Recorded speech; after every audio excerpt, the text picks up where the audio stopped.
اعوذ باللہ من الشیطان الرجیم بسم اللہ الرحمن الرحیم۔ امام مسلم رحمہ اللہ نے جو باب کل پڑھایا تھا اس میں تقریباً 15 حدیث ذکر کی تھیں۔ کچھ حدیث میں نے کل آپ کے سامنے پڑھا تھا، کچھ رہ گئی تھیں۔ انہی رہ جانے والی حدیث میں حضرت معاذ بن جبل کی بھی حدیث ہے۔ وہ فرماتے ہیں کنت ردف النبی صلی اللہ علیہ وسلم لیس بینی و بینہ الا مؤخرۃ الرحل، کہ میں نبی کریم صلی اللہ علیہ وسلم کے پیچھے سواری پر سوار تھا، میرے اور آپ کے درمیان صرف کجاوے کی پچھلی لکڑی حائل تھی۔ ردف اس میں دو لغتیں ہیں، ایک را کے کسرہ اور دال کے سکون کے ساتھ ردف، اور دوسری لغت ردف ہے، را کے فتحہ اور دال کے کسرہ کے ساتھ۔ سواری کے پیچھے سوار ہونے والا۔ لیسا بینی و بینہ الا مؤخرۃ الرحل، اس عبارت سے حضرت معاذ بن جبل کا مقصد نبی کریم صلی اللہ علیہ وسلم کے ساتھ شدت قرب بیان کرنا ہے، تاکہ اس حدیث کو سننے والا یہ سمجھے کہ حضرت معاذ نے اس حدیث کو بالکل من وعن نبی کریم صلی اللہ علیہ وسلم سے سنا ہے۔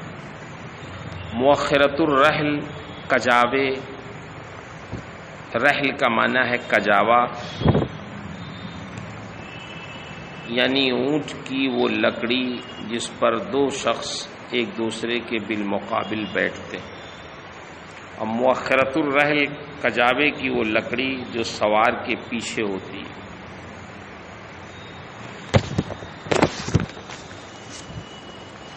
فقال یا معاذ ابن جبل قلت لبیک رسول اللہ و سعدیک، سرکار نے ارشاد فرمایا اے معاذ بن جبل، میں نے عرض کیا یا رسول اللہ، میں آپ کی خدمت میں حاضر ہوں اور آپ کا موتی ہوں۔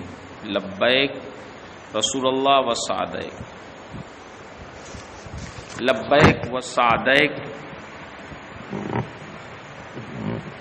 اہل عرب اس کا استعمال کرتے تھے بڑے لوگوں کی بارگاہ میں حاضر رہنے اور اطاعت شعاری کو ظاہر کرنے کے وقت اس کا استعمال کرتے تھے۔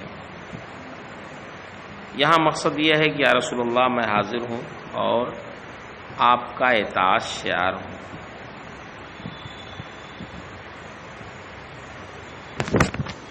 نبی کریم صلی اللہ علیہ وسلم نے کئی بار یہ بات ارشاد فرمائی۔ ثم سار ساعہ، پھر کچھ دیر چلے، ثم قال یا معاذ بن جبل قلت لبیک رسول اللہ و سعدیک، ثم سار ساعہ ثم قال یا معاذ بن جبل قلت لبیک رسول اللہ و سعدیک۔ یہ نبی کریم صلی اللہ علیہ وسلم نے بار بار حضرت معاذ کو ندا دی، اس سے خبر کا اہتمام مقصود تھا۔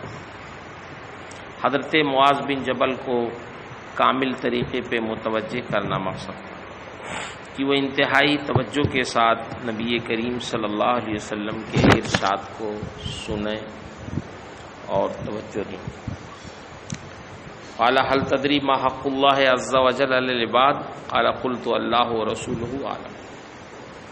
قال فإن حق اللہ علی العباد ان یعبدوہ ولا یشرکوا بہ شیئا، سرکار نے فرمایا اللہ کا حق بندے پہ یہ ہے کہ اس کی عبادت کریں اور اس کے ساتھ شرک نہ کریں۔ ثم سار الساعہ ثم قال یا معاذ بن جبل قلت لبیک رسول اللہ و سعدیک، قال هل تدری ما حق العباد علی اللہ اذ فعلوا ذلک، فرمایا تم جانتے ہو کہ بندوں کا اللہ پر کیا حق ہے جب بندے یہ کر لیں، یعنی عبادت کر لیں اور شرک نہ کریں تو پھر بندوں کا حق اللہ پر کیا ہے؟ قلت اللہ ورسولہ اعلم قال ان لا يعذبهم، بندوں کا اللہ پر حق یہ ہے کہ وہ انہیں عذاب نہ دے۔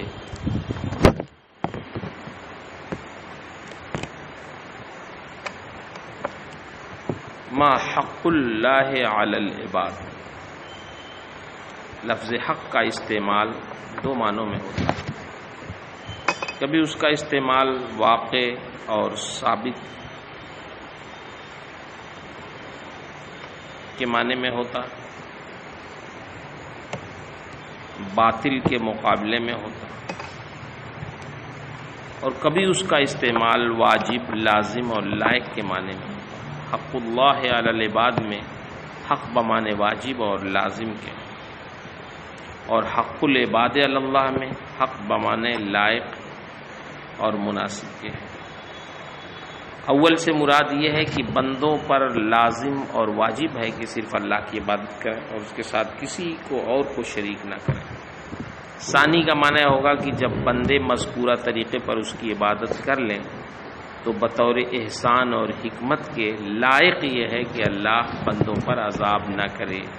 یہ مطلب نہیں کہ اللہ پر واجب ہے کہ وہ بندوں کو عذاب نہ کرے، کیونکہ اللہ پر بندوں کی جانب سے کچھ بھی واجب نہیں، سب اس کے مملوک ہیں، وہ جیسا چاہے اپنی مخلوق میں، اپنی مملوک میں تصرف کرے۔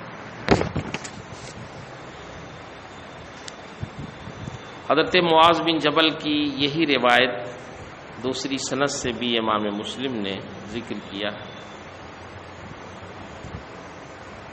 اس میں ہے کنت ردف رسول اللہ صلی اللہ علیہ وسلم علی حمار یقال له عفیر، سرکار دراز گوش پہ سوار، میں سرکار کے ساتھ دراز گوش پہ سوار تھا کہ جس کو عفیر کہا جاتا ہے، پھر وہی چیز ہے، البتہ اس میں یہ ہے کہ قلت آخر میں قلت یا رسول اللہ افلا ابشر الناس، کیا میں لوگوں کو بشارت نہ دے دوں؟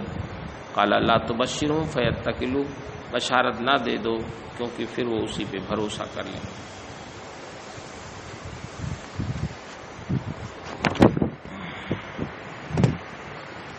عفیر اس دراز گوش کا نام ہے جس پر حضرت معاذ بن جبل حضور کے پیچھے بیٹھے ہوئے تھے۔ نبی کریم صلی اللہ تعالی علیہ وسلم کی یہ خصوصیت تھی، یہ عادت تھی آپ کی کہ اپنے گھریلو سامانوں سے لے کے سواریوں کے جانور، میدان جنگ کے ہتھیار، ہر ایک کا کوئی نہ کوئی آپ نام رکھے ہوئے تھے۔ مثلا آپ کے پاس ایک تیزرو اونٹنی تھی، اس کا نام عقبہ تھا۔ آپ کے پاس کئی گھوڑے تھے جس میں ایک کا نام ذوالعقال، آپ کے ایک گھوڑے کا نام تھا، خچر کا نام تھا دلدل، یہ حضرت علی کے قبضے میں آیا، پھر حضرت امام حسن، ان کے بعد حضرت امام حسین، پھر ان کے بعد محمد بن حنفیہ کی تحویل میں آیا۔ دلدل نے بڑی لمبی عمر پائی۔ ایک نیزہ تھا، اس کا نام تھا عنزہ۔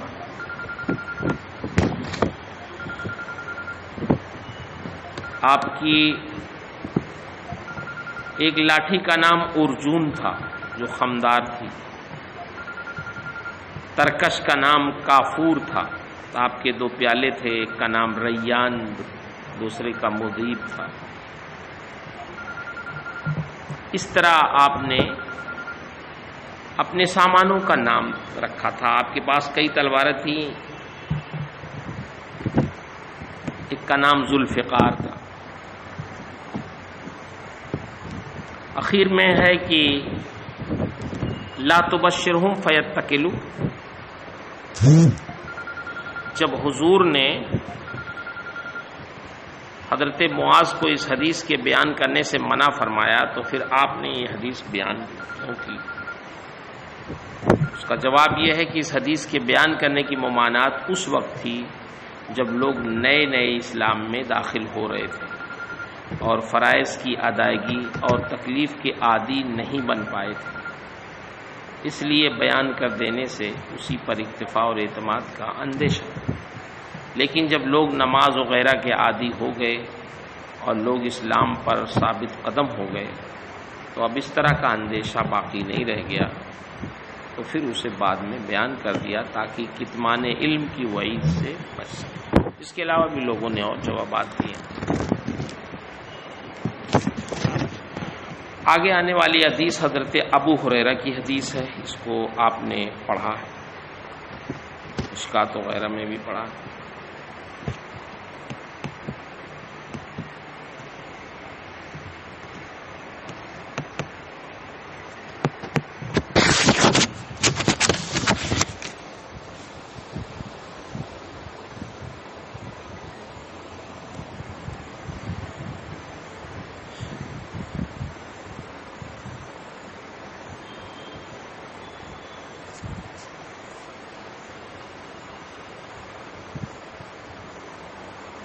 پھر حضرت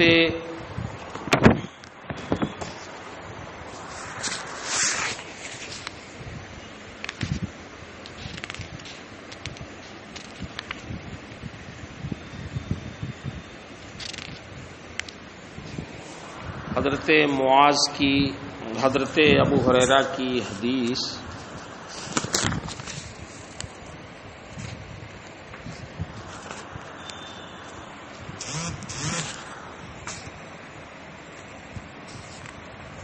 آپ نے پڑھی ہے، پوری حدیث کا ترجمہ آپ نے بھی سماعت کر لیا ہوگا، بس چند گوشے اس کے میں آپ کے سامنے عرض کر دوں۔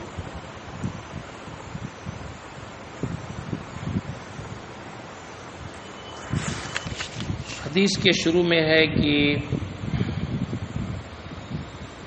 حدثنی ابو ہریرہ قال کنا قعودا حول رسول اللہ صلی اللہ علیہ وسلم معنا ابو بکر و عمر فی نفر۔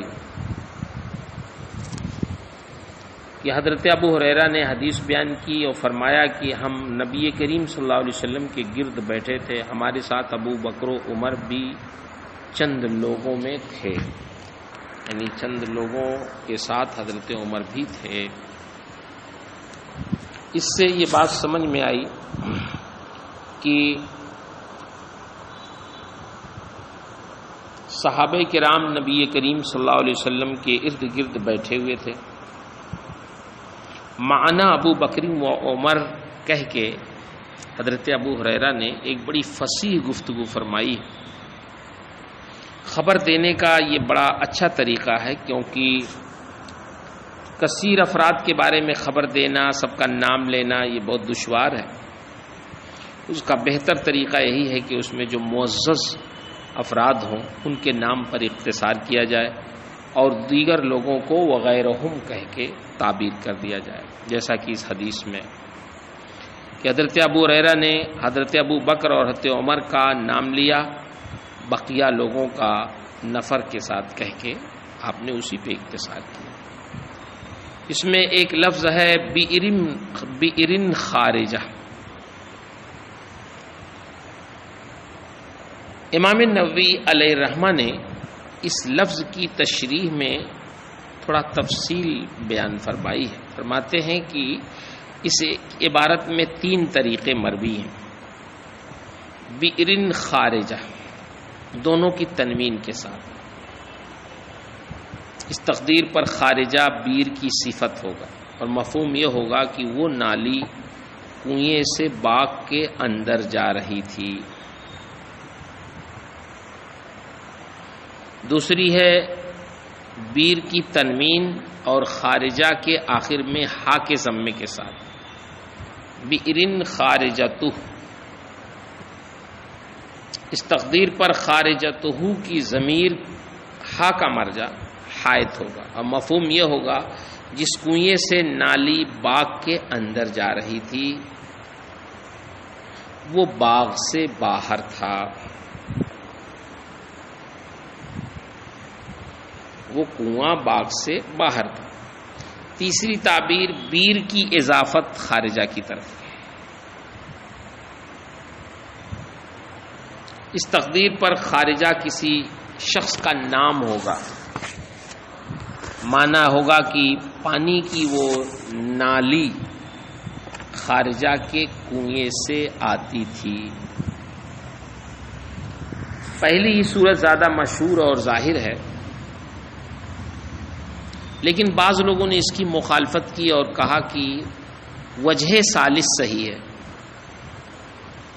اور صحیح یہ ہے کہ بیر سے مراد بستان یعنی باغ ہے، اس لیے کہ اہل عرب باغات کو آبار سے موسوم کرتے تھے، مثلا بیر عریس، بیر بودا، بیر ہا۔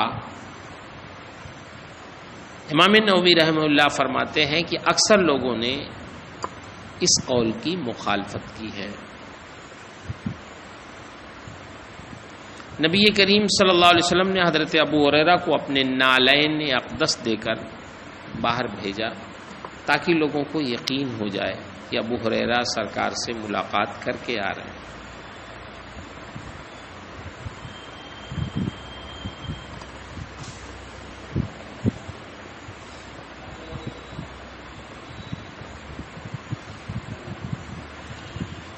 حکیم الامت حضرت مفتی احمد یار خان نعیمی علیہ الرحمہ نے اس موقع پہ ایک بہت ایمان افروز بات کہی ہے۔ فرماتے ہیں کہ صحابہ کرام تو سبھی سچے ہیں، ان کی ہر بات بغیر نشانی کے قبول کی جاتی ہے، لیکن سرکار نے اپنے نالین دیا، منشا یہ تھا کہ اس میں لا الہ الا اللہ کا ذکر ہے۔ ابو ہریرہ کو کفش بردار بنا کر یہ بتانا مقصود تھا کہ کلمہ اور توحید اس کا معتبر ہے جو ہمارا کفش بردار ہو۔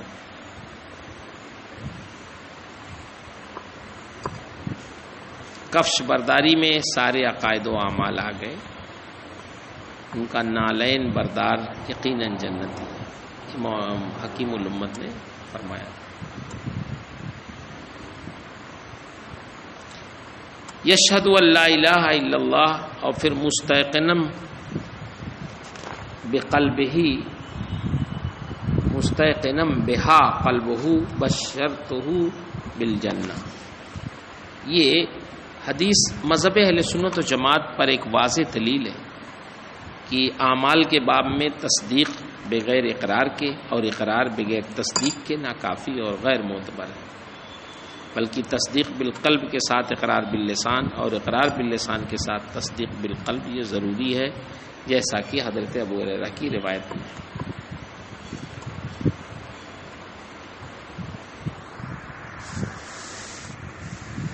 حضرت عمر نے حضرت ابو ہریرہ کو مارا، اس کی وجہ یہ نہیں تھی کہ آپ کے نزدیک حضور اقدس صلی اللہ علیہ وسلم کا یہ پیغام صحیح اور قابل قبول نہیں تھا، یہ بات نہیں تھی۔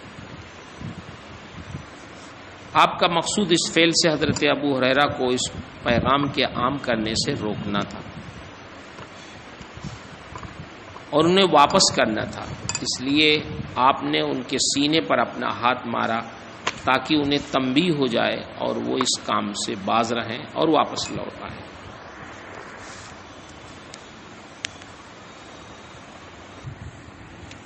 حضرت امام نووی رحمہ اللہ نے شرح مسلم میں قاضی ایاز علیہ رحمہ کے حوالے سے لکھا کہ حضرت عمر کا یہ فعل بطور اعتراض کے نہیں تھا، حضرت عمر اس پیغام کو عام کرنا مصلحت کے خلاف سمجھتے تھے، کیونکہ وہ زمانہ دین میں کوشش کا زمانہ تھا، احکامات الہیہ کی بجاوری کا زمانہ تھا، بالخصوص اس زمانے میں حکم قتال پر عمل آوری بے حد ضروری تھی۔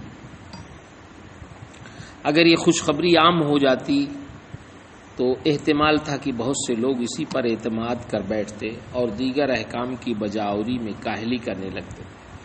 اس لیے حضرت عمر رضی اللہ تعالی عنہ حضرت ابو ہریرہ کے پیچھے پیچھے خود بھی بارگاہ رسالت میں حاضر ہوئے اور آپ صلی اللہ علیہ وسلم سے مصلحت بیان کی۔ حضور نے آپ کی اس رائے کو پسند بھی فرمایا اور اس پر عمل بھی کیا۔ اس سے آپ کا مقصود ہرگز حضرت ابو ہریرہ کو تکلیف پہنچانا نہیں تھا، اور نہ ہی نبی کریم صلی اللہ علیہ وسلم کے حکم کی مخالفت کرنا تھا۔ اس حدیث کریمہ میں اگر آپ غور کریں گے تو بہت ساری چیزیں اس حدیث سے مستخرج ہوتی۔ امام نبوی رحمہ اللہ نے اس کے حوالے سے یہ باتیں ذکر فرمائی ہیں کہ اس حدیث سے بات سمجھ میں آتی ہے کہ ایک عالم اور مقتدی کو چاہیے کہ وہ لوگوں کو بیٹھا کر انہیں دین کی باتیں بتائے اور سمجھائے۔ یہ بھی ثابت ہوا جب کثیر افراد کے ذکر کا ارادہ ہو تو ان میں معزز اور نمایاں افراد کے ذکر پر اختصار کیا جائے اور بقیہ کے لیے وغیرہم کے لفظ کا استعمال کیا جائے۔ حضرت ابو ہریرہ کے عمل سے یہ بھی سمجھ میں آیا کہ مالک کے ملک میں بغیر اس کی اجازت کے داخل ہونے کا جواز ہے، شرط یہ ہے کہ اس کا یقین ہو کہ وہ مالک اس سے ناراض نہیں ہوگا، جیسا کہ حضرت ابو ہریرہ مالک کی اجازت کے بغیر باغ میں داخل ہوئے۔ یہ بھی ثابت ہوا کہ کسی مصلحت اور فساد کے پیش نظر دین کی کچھ باتوں کو چھپا لینا جائز ہے۔ یہ بھی بات واضح ہوئی اس حدیث سے کہ چھوٹوں کا بڑوں پر اعتراض کرنے اور بڑوں کا چھوٹوں کی رائے اور مشورے پر عمل کرنے کا جواز ہے، جبکہ چھوٹوں کی رائے صائب اور درست ہو۔ اعتراض سے مراد یہ ہے گزارش کرنا۔ یہ بھی ثابت ہوا کہ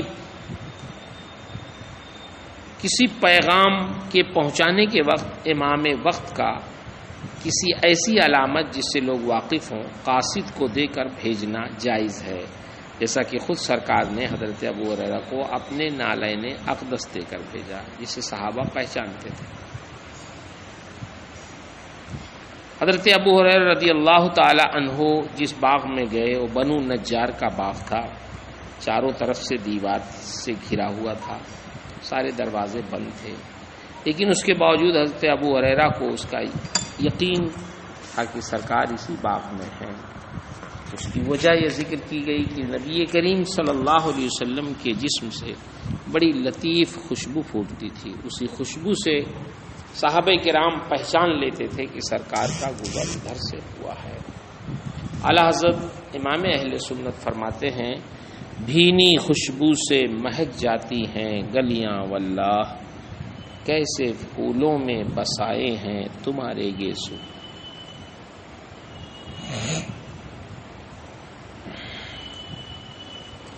آگے آنے والی حدیث حضرت معاذ بن جبل ہی کی ہے، جس کو آپ نے پڑھ لیا۔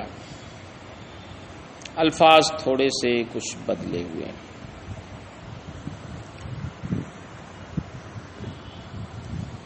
حدثنا انس بن مالک ان نبی اللہ صلی اللہ علیہ وسلم و معاذ بن جبل ردیف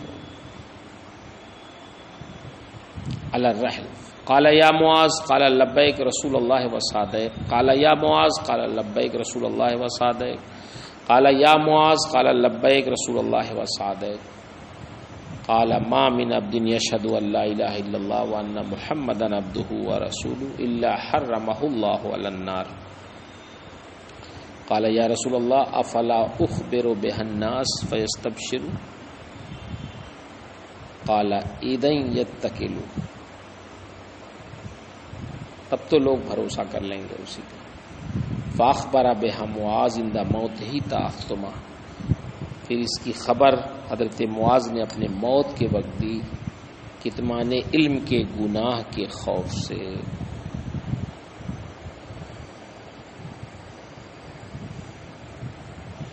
یہ تعصمہ یہ اسی سوال کا جواب ہے کہ جب سرکار نے منع فرمایا تو حضرت معاذ بن جبل نے یہ حدیث کیوں بیان کی۔ اس کے مختلف جوابات محدثین نے دیے ہیں، جن میں سے ایک یہ ہے کہ حضرت معاذ بن جبل کی حیات تک اس حدیث کے ضائع ہونے کا کوئی اندیشہ نہیں تھا، لیکن جب آپ کی وفات کا وقت قریب آیا تو آپ کو اس حدیث کے ضائع ہونے کا اندیشہ ہوا، تو کتمان علم کے گناہ سے بچنے کے لیے آپ نے آخری وقت میں یہ حدیث بیان کر دی۔ دوسری وجہ یہ بھی ہے کہ یہ نہی تحریم کے طریقے پر نہیں تھی، مصلحتاً تھی، اس لیے آپ نے جب تک چاہا اس حدیث کو چھپائے رکھا، اور جب دنیا سے کوچ کرنے کا وقت آیا تو آپ نے اسے بیان کر دیا۔ ابن صلاح نے فرمایا کہ حضور کا مقصد ممانعت سے یہ تھا کہ عام لوگوں کو یہ حدیث نہ بتائی جائے، کیونکہ وہ دین کے احکام سے بھی اچھی طرح واقف نہیں تھے، اس لیے علم ہو جانے کی صورت میں وہ اسی پر بھروسہ کر لیتے اور دوسرے احکام پر عمل کرنے میں تساہلی کرتے۔ لیکن خاص لوگ جو صاحب علم اور صاحب معرفت تھے اور دین کی نزاکتوں سے اچھی طرح واقف تھے، انہیں اس حدیث کے بیان کرنے سے آپ نے منع نہیں فرمایا تھا، جیسا کہ خود نبی کریم صلی اللہ علیہ وسلم نے یہ حدیث حضرت معاذ بن جبل کو بتائی۔ اس لیے حضرت معاذ نے بھی حضور کے نقش قدم پر چلتے ہوئے اس حدیث کو جس سے مناسب سمجھا بیان کیا۔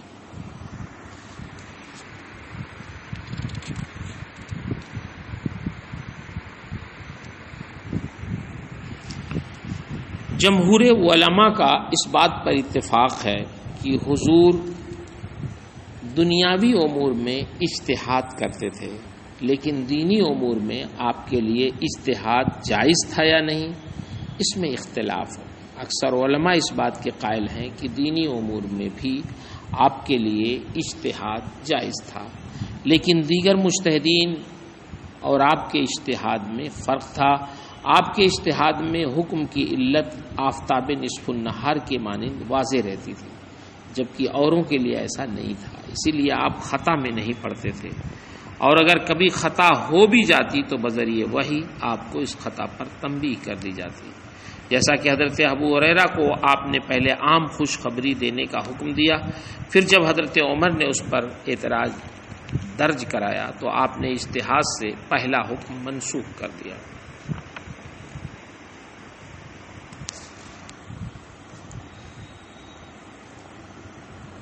ان انس بن مالک قال حدثني محمود بن الربيع عن اتبان بن مالك قال قدمت المدینہ فلقیت اتبان فقلت حدیث بلغنی عنك قال اصابنی فی بصری بعض الشیء فبعثت الى رسول اللہ صلی اللہ تعالی علیہ وسلم الى آخر۔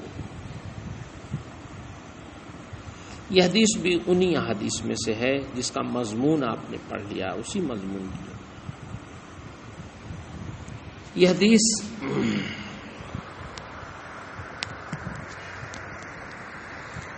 دوسری سند سے بھی امام مسلم نے اس کو ذکر کیا۔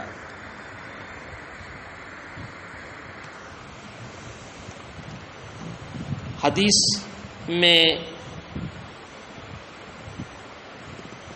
کی سند میں بڑی خصوصیت ہے، دو طرح کی خصوصیتیں اس حدیث کی سند میں آپ دیکھیں گے۔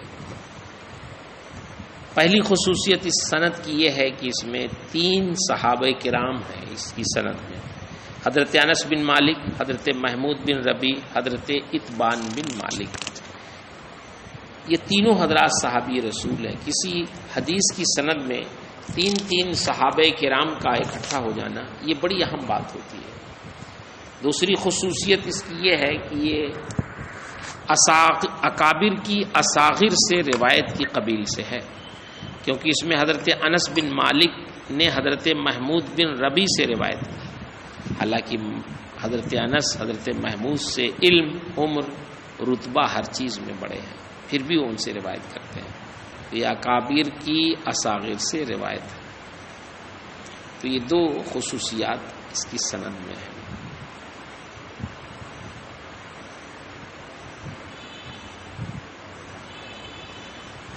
اس کی سند میں آپ دیکھیں گے کہ پہلی یہ ہے کہ ان انس بن مالک قال حدثنی محمود بن الربیع عن اتبان بن مالک، اور دوسری جو روایت ذکر کی ہے اس میں ہے ان انس قال حدثنی اتبان بن مالک انہ عامع فارسل الى رسول اللہ صلی اللہ علیہ وسلم۔ اس میں بیچ میں محمود بن ربیع نہیں ہے، پہلی والی سند میں محمود بن ربیع ہے۔ تو اس سند سے یہ ظاہر ہوتا ہے کہ اس حدیث کو حضرت انس بن مالک نے حضرت محمود بن ربی کے واسطے سے حضرت اتبان بن مالک سے روایت کی. دوسری حدیث کی سند میں محمود بن ربی نہیں ہے، بلکہ حضرت انس اس حدیث کو براہ راست حضرت اتبان بن مالک سے روایت کرتے ہیں. امام نووی فرماتے ہیں کہ دونوں سندوں میں کوئی تعارض نہیں ہے، اس لیے کہ پہلے حضرت انس نے یہ حضرت محمود بن ربی کے واسطے سے سنی، پھر جب حضرت انس اور حضرت اتبان بن مالک ایک ساتھ اکٹھا ہوئے تو حضرت انس نے اس حدیث کو حضرت اتبان بن مالک سے براہ راست سنی، اس لیے آپ نے بذات خود بغیر واسطے کے اس کی روایت حضرت اتبان سے کر دی.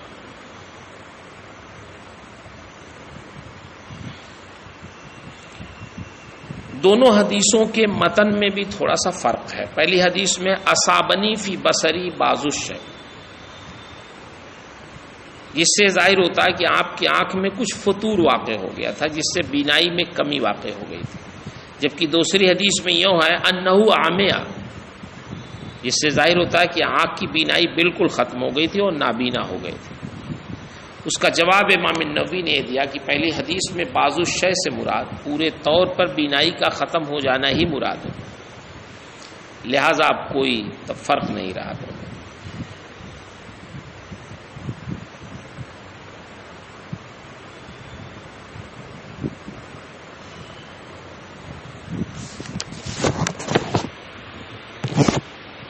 حضرت سیدنا اتبان بن مالک بھی اس کے راویوں میں سے، حضرت انس بھی. حضرت انس کا بیان تو آپ نے سن لیا. حضرت اتبان کا سلسلہ نسب بنو خزرج سے، یہ انصاری صحابی ہیں اور غزوہ بدر میں شریک ہونے والے صحابہ میں آپ بھی ہیں. بعض لوگوں نے اہل بدر سے ان کو نہیں مانا.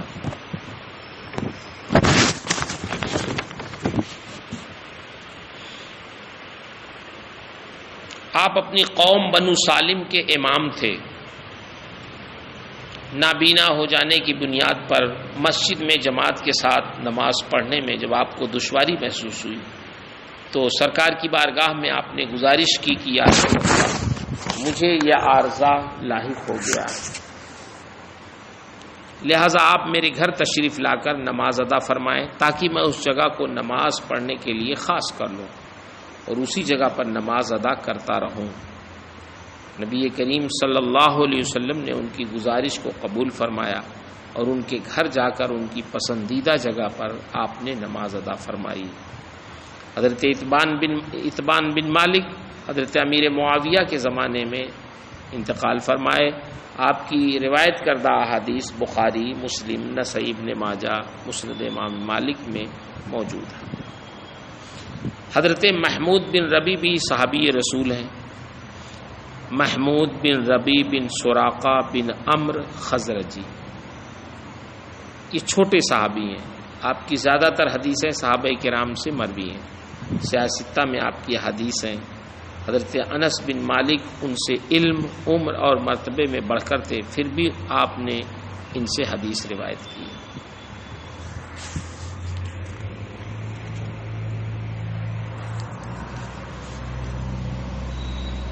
اس حدیث میں ہے کہ مالک بن دخشم، حدیث کے الفاظ آپ سن لیں تاکہ پھر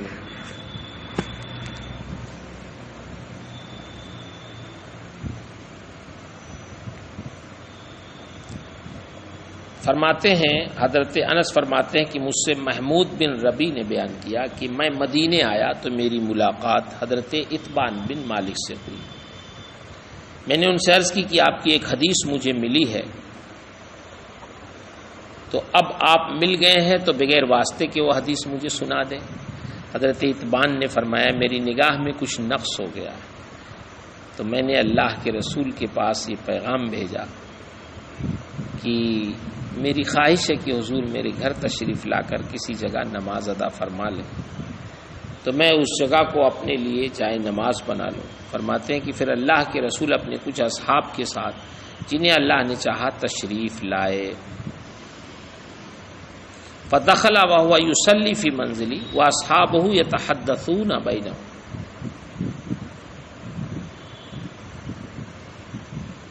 میرے گھر میں سرکار تشریف لائے، نماز پڑھنے لگے اور آپ کے اصحاب باہم بات چیت کرنے لگے. دوران گفتگو انہوں نے منافقین اور ان کی بری عادتوں کا ذکر چھیڑا. ثم اسندوا عظم ذلك وكبره الى مالك بن دخشم، اور مالک بن دخشم کی طرف کبر اور بڑائی کی نسبت کی کہ وہ مغرور ہے، نہیں آیا، کیوں نہیں آیا.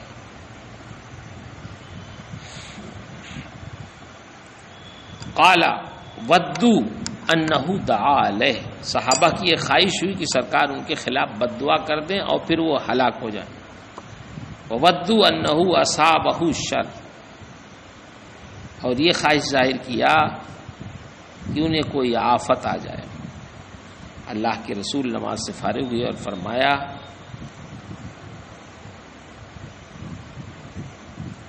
الیس یشہد ان لا الہ الا اللہ وانی رسول اللہ، قالوا انہ یقول ذلک وما ہوا فی قلبہ. سرکار نے ارشاد فرمایا کیا وہ یعنی مالک بن دخشم اس بات کی شہادت نہیں دیتا کہ اللہ ایک ہے اور میں اللہ کا رسول ہوں؟ صحابہ نے عرض کیا وہ اس بات کی زبان سے شہادت دیتا ہے، وما ہوا فی قلبہ، لیکن اس کے دل میں یہ بات جمی نہیں. قال لا یشہد احد ان لا الہ الا اللہ وانی رسول اللہ فیدخل النار او تطعمہ.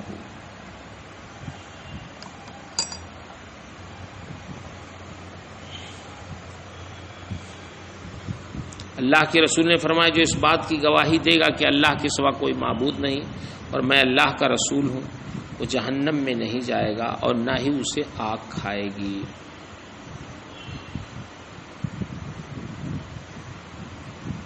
قال انس فاعجبنی هذا الحدیث، یہ حدیث مجھے بڑی پیاری لگی. فقلت لابنی اکتبہ فکتبہ، میں نے اپنے بیٹے سے کہا اس کو لکھ لو تو انہوں نے اس کو لکھ لیا.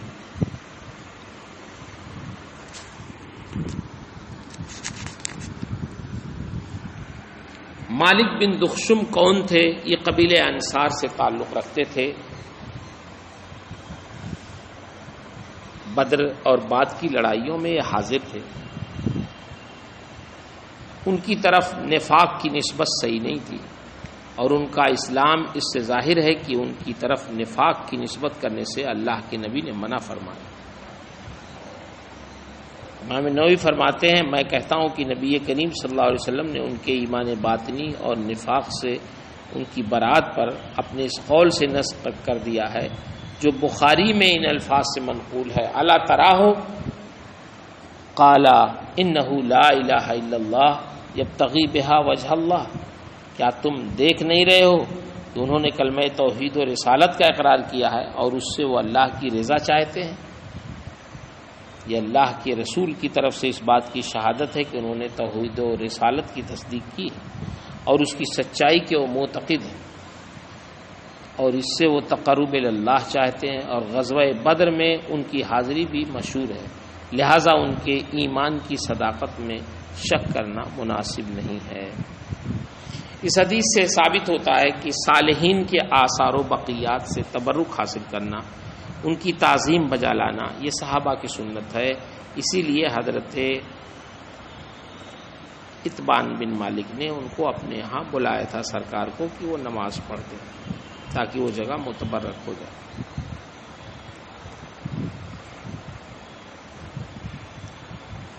علماء صلحاء بزرگوں کی زیارت اور ان سے فیض و برکات حاصل کرنا اس حدیث سے سمجھ میں آتا ہے کہ جائز.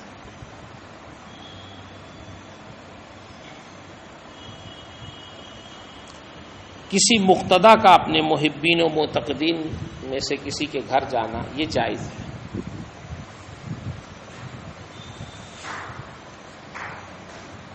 حضرت انس نے اپنے صاحبزادے سے کہا اکتب ہو، اس حدیث کو لکھ لو. اس سے سمجھ میں آیا کہ حدیث اور دیگر شرعی علوم کو لکھنا اور تحریر میں لانا یہ جائز ہے.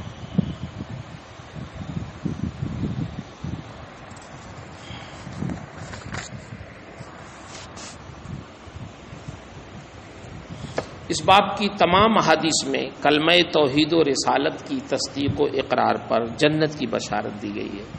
حضرت معاذ بن جبل کی حدیث سے ثابت ہوتا ہے کہ جس نے شرک نہیں کیا اور اللہ تعالیٰ کی وحدانیت اور سرکار کی نبوت و رسالت کی شہادت دی، اس پر عذاب نہیں ہوگا۔ اور ان کی حدیث میں ہے حرمہ اللہ علی النار۔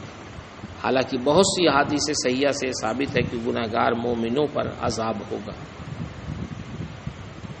محدثین نے اس قسم کی احادیث کی مختلف توجیحات کی ہیں۔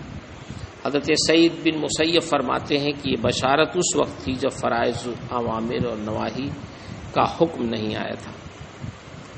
حضرت امام حسن بصری فرماتے ہیں کہ اس قسم کی احادیث محتاج تشریح ہیں۔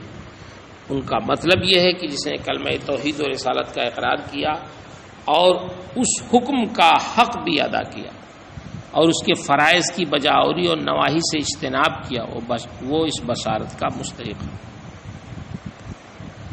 امام بخاری فرماتے ہیں کہ اس کا مطلب یہ ہے کہ جس نے بوقت ندامت اور توبہ یہ کلمہ پڑھا اور اسی پر اس کی موت واقع ہو گئی، وہ اس بشارت عظمیٰ کا مستحق ہے۔ اسی طرح حضرت معاذ بن جبل کی حدیث میں جو حرمہ النار یا لا یعذب کہا گیا ہے، اس کا مطلب یہی ہے کہ خلود فی النار اس پر حرام ہے۔ کبائر کے ارتکاب سے مطلقاً دخول فی النار حرام نہیں ہوگا، یا یہ کہ یہ حکم اس قید کے ساتھ ہے کہ اس نے عمل صالح بھی کیا ہو، اسی لیے تو بشارت سنانے کی اجازت نہیں دی گئی۔ یہ ساری توجیحات اس صورت میں ہے جب ان احادیث کو ان کے ظاہر پر محمول کیا جائے گا تب، لیکن جب ان احادیث کو ان کے مقام و مرتبہ پر رکھا جائے تو پھر کوئی اشکال ہی نہیں ہوگا۔ اس لیے کہ اہل سنت و جماعت و سلف صالحین، محدثین، فقہا، متکلمین کا یہ مذہب ہے کہ گنہگار اللہ کی مشیت میں ہوں گے، اور اگر انہوں نے توبہ کر لیا اور پھر معصیت کے قریب نہیں گئے تو اللہ تعالیٰ انہیں اپنی رحمت سے جنت میں داخل کر دے گا اور جہنم ان پر حرام کر دے گا، بشرطے کہ ان کا خاتمہ ایمان پر ہو۔